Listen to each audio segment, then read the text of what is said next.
Повторно се одложи судењето во случајот Талир 1 за незаконско финансирање на ВМРО-ДПМН.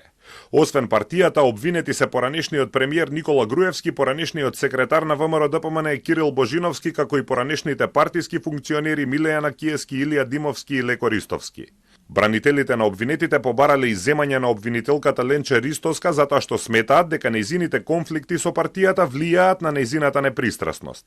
Ристоска минатата недела поднесе тужба за клевета против ВМРО-ДПМН и го пријави премиерот Христијан Мицкоски пред Советот на јавни обвинители дека со неговите изјави врши притисок и ја нарушува нејзината самостојност во работењето.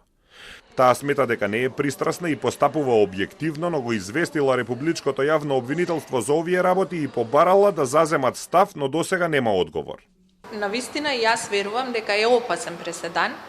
да доколку јавен обвинител кој е предмет на напади од обвинети лица и континуирано се напаѓа неговиот професионален интегритет, не биде заштитен од страна на институциите кои што се надлежни за такво нешто, тој е приморан самиот